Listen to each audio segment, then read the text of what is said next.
Welcome to Book 101, Mr. Dean. And can you please introduce more about yourself? Yeah, I'm a career, professional basketball coach, either through college and then into the NBA. 20 over 20 years in the NBA as an assistant coach and front office executive. And for the last couple of years, I've been doing consulting work in that regard, and just doing some TV color analysis and things like that here around Nashville where I live.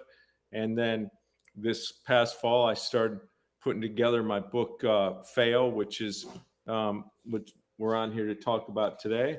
So, and how I got to that and why I got there and why I think it's a vehicle that can help people eventually succeed. Mr. Dean Cooper, thank you so much for sharing your knowledge to the world. So, how did you choose which topics or words to include for each letter of your book, Fail? Yeah, it's a good question. I How I came about it was uh, very interesting. I had put together a product that instead of having long term consulting, I would go in and do seminar work, say for a day for 4 or 5 hours with athletic departments and organizations and talk to them about healthy culture, vertical alignment. How do you have sustainable, healthy culture? What does that look like? And um, one day, as I was walking, I walk about 5 or 6 miles, about 4 or 5 days a week. I just said, everybody, most people go and tell people how to fail or how to succeed. I said, maybe I should just take a different approach to it and tell them how to fail. And then later that day, I was sitting here. You can see I have some guitars in the background, and I have a book called uh, it's an A to Z book. It's kind of um, uh, a children's book for adults, for lack of a better way to put it, just illustrations. And I said, that's what I'm going to do. I'm going to write a book on for A to Z book on how to fail. And I've been studying behavioral economics and emotional intelligence for a long time. It's mostly what I do when my reading and my and listening when I'm walking. And so I just put down my guitar and I picked up my computer and I started going through the alphabet and wrote down several words under each letter that would uh, that are dysfunctional and toxic behaviors that cause us to fail. And then I had to, melt that down or hone that down into words that weren't synonymous and different meanings. So that actually took not that long because I have such a pretty deep knowledge of it. So um, that's kind of how I came about the eventual words. Very well said, Mr. Dean. Very well said and clever. So, was there a particular letter or entry that you had the most fun writing?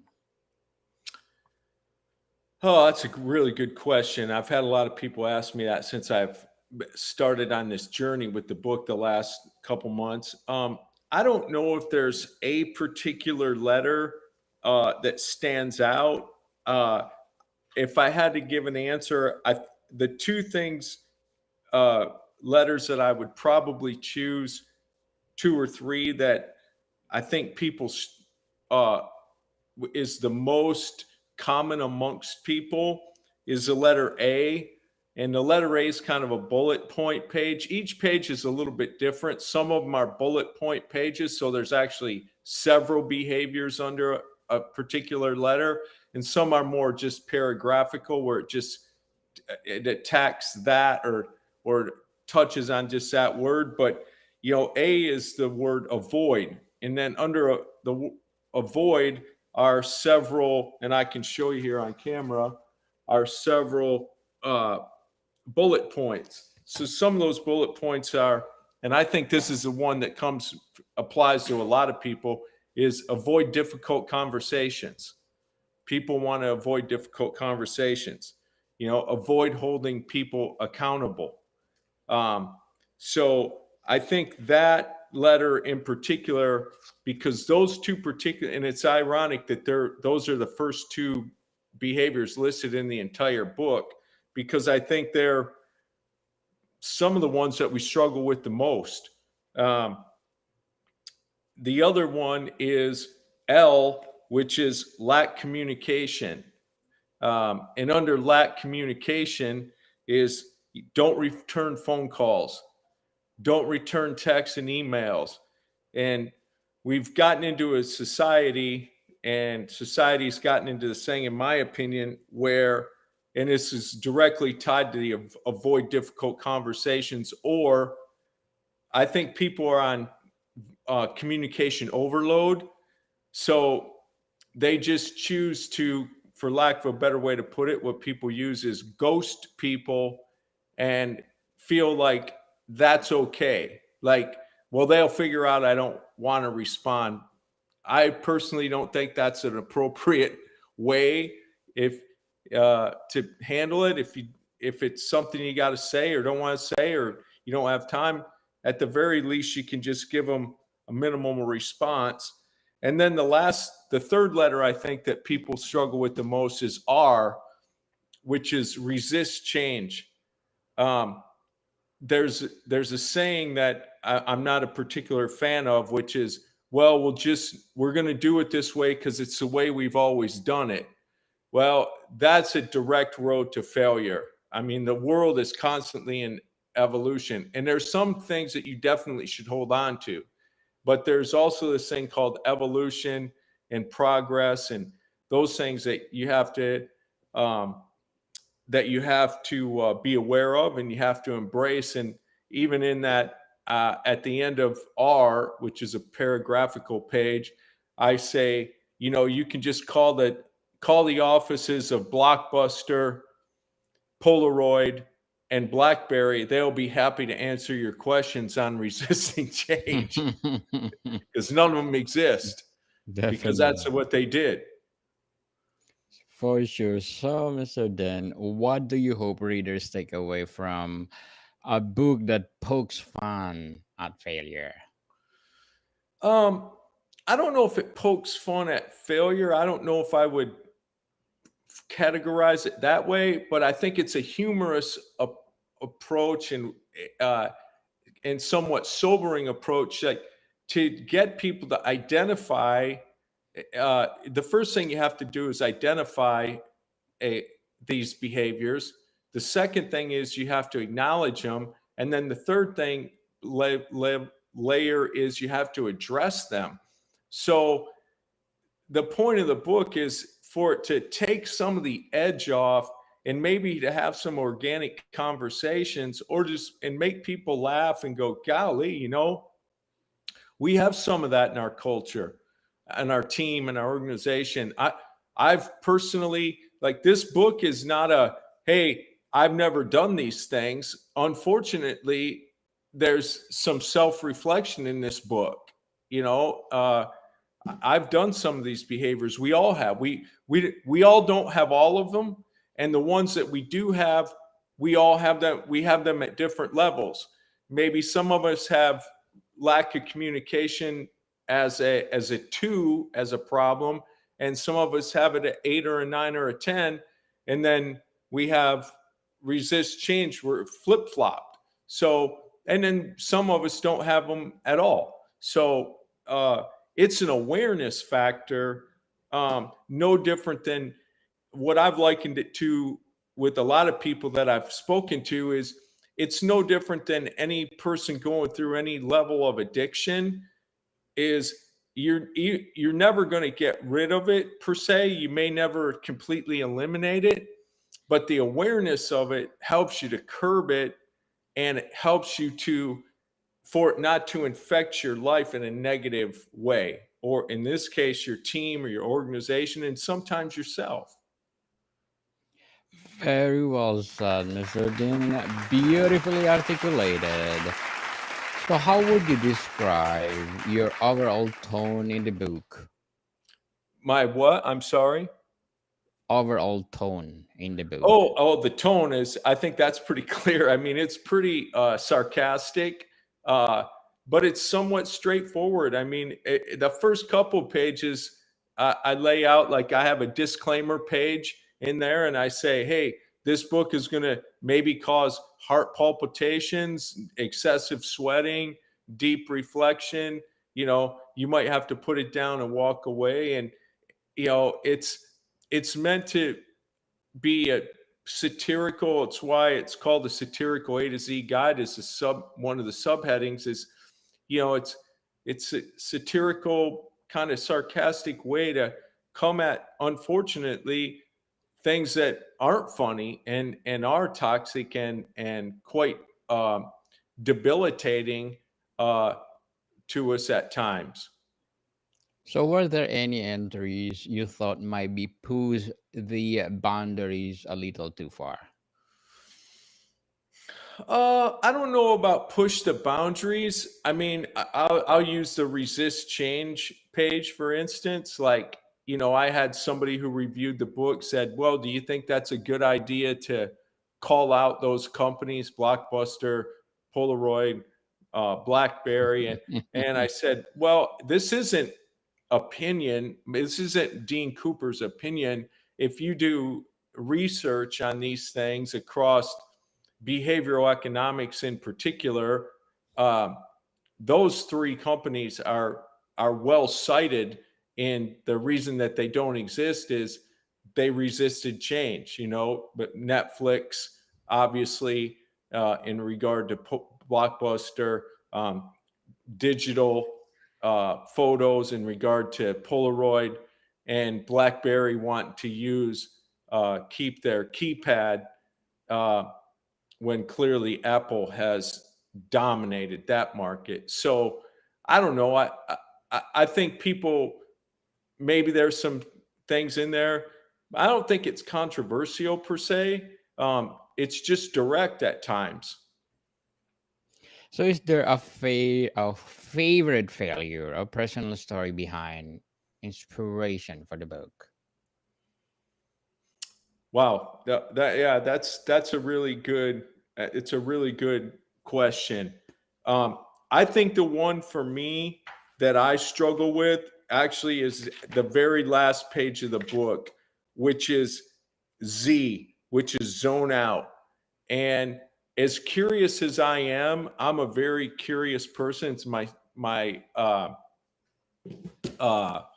website's called spaceforcuriosity.com, because I think you have to have space for curiosity in a whole lots of levels of your life. But one of the functions, behaviors that I have in Z is just zone out, like when other people are talking.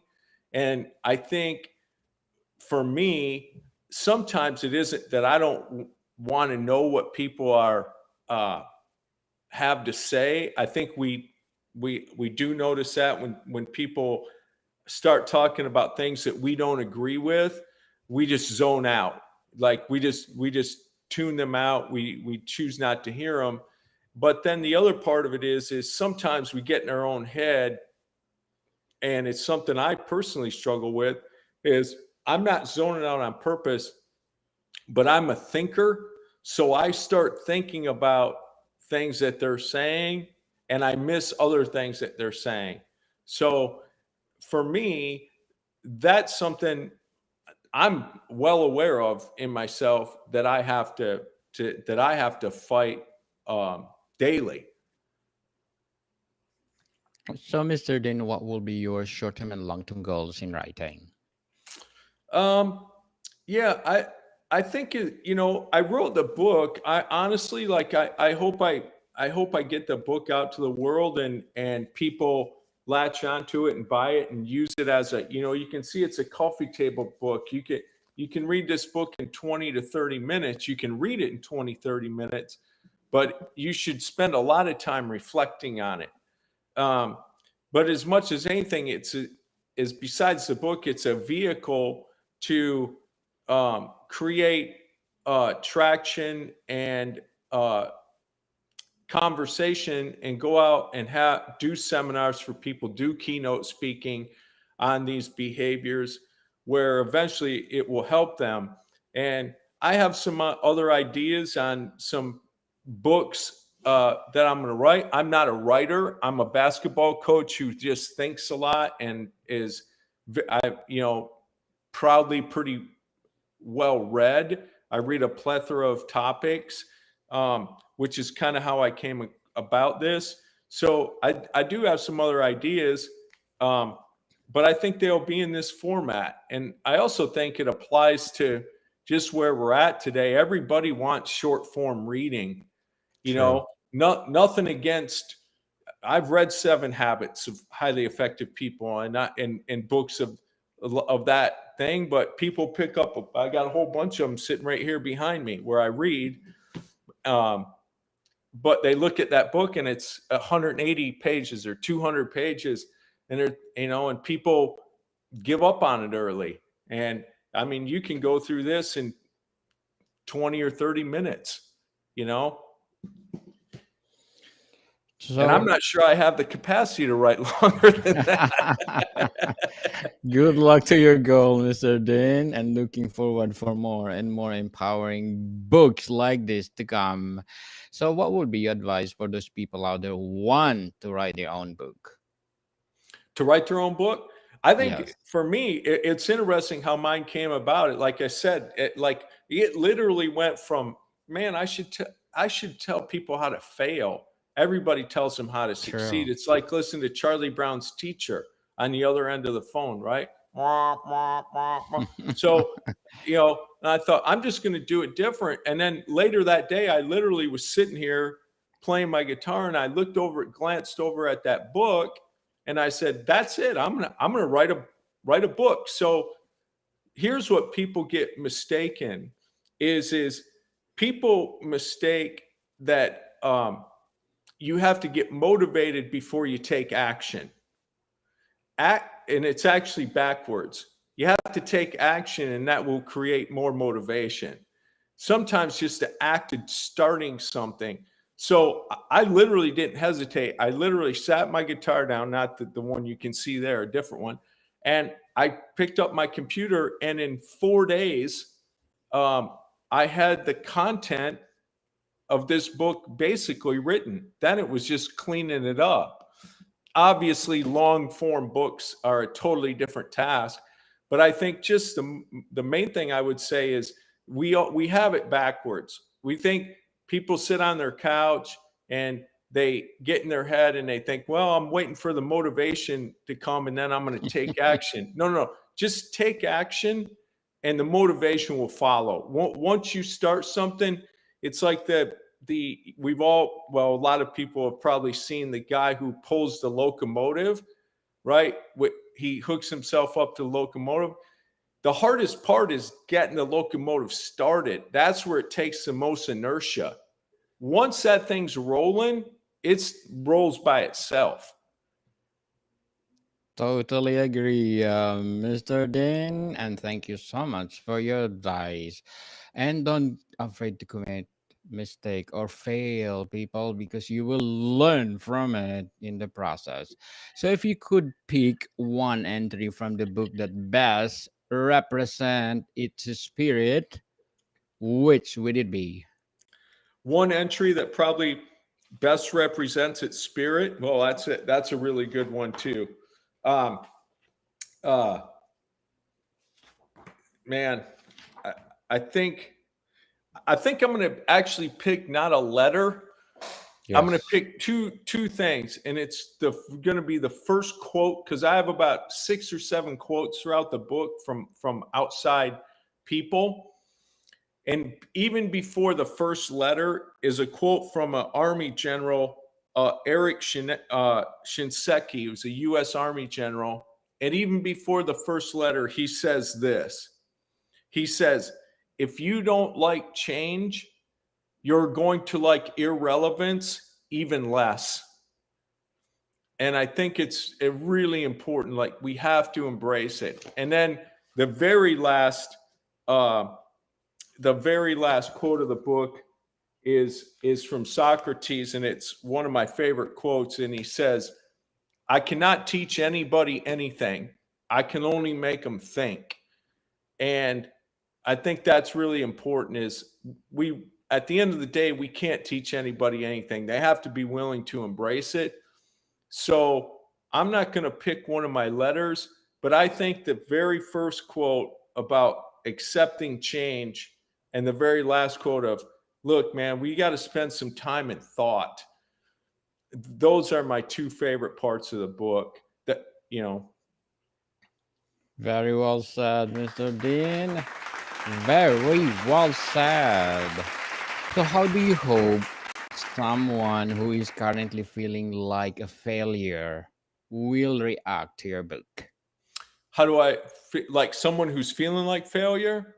Yes, Well, my hope is that we all recognize is that we all fail to some extent at getting these behaviors right, because we have them. Like these are our default behaviors: avoidance, blame, complacency, gossip, fake hustle.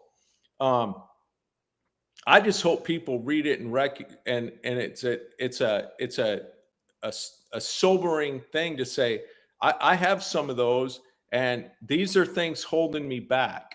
Or I'm the leader of a team or an organization, and I'm allowing these things to happen, and I'm not addressing them, and it's holding us back. Um, because it's holding us all back to some extent. None of us, we all have flaws. We're all flawed human beings to some extent, and different levels and different flaws and things like that. So that would be my hope. Is like I said, I even admit it here on the show, is this isn't a finger pointing thing. I've unfortunately done these things at a louder volume at points in my career that I wish I had. certainly. So, Mr. Dean, before we wrap up our discussion for today, I'm inviting you to please do listen to for my 5 audiobooks, people. Of course, my Book 101 review series, Book 101 Review Volume 3 or Volume 1, highly recommended, of course, available on Audible. And Life is Too Short, a journey of discovery, fulfillment, and joy. Stand tall, stand together, breaking the chains of bullying. And of course, my Book 101 Review Volume 3 Suggestions, and my climate change book, Earth Fever, The Unraveling Climate and Our Race to Restore Balance, and my book 101 Review Volume 2 Selected, and my book 101 Review Volume 1 Highly Recommended, and one of my self-help book, Threads of Existence, Weaving the Tapestry of Life. So please do listen to them, available on Audible and one of the bestsellers. So, Mr. Dean, if my last question is, are there any plans to turn fail into serious? Or maybe a satirical A to Z guide on success next? Yeah, that's a great question. I think the logical thing is to write a book on in a similar book, just on the success side of the equation, um, and that maybe that's in the works. And I have some other ideas about other topics I want to keep in that same format. Um, so I think they'll come down the pike before too long. But my goal is to really to get this out there and to help people, and you know, um, to use the things that I've been very fortunate in my career. Worked in the best basketball league in the world with some of the best people to do it in the world, both on the player side and as coaches in front office and things like that. So. That's kind of where my focus sits right now.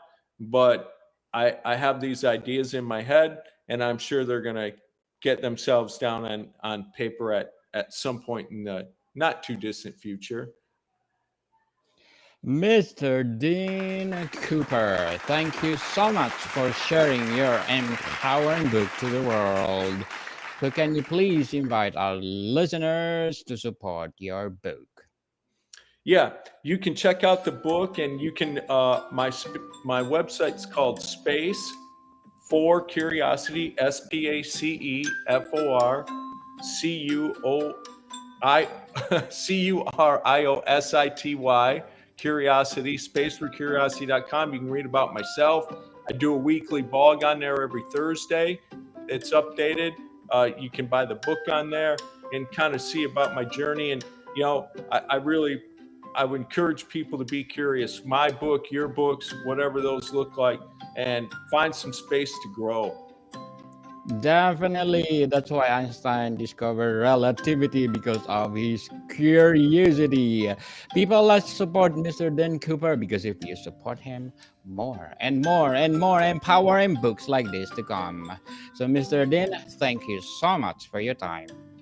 Thank you. Have a great day, Daniel. More to come, people. See you soon.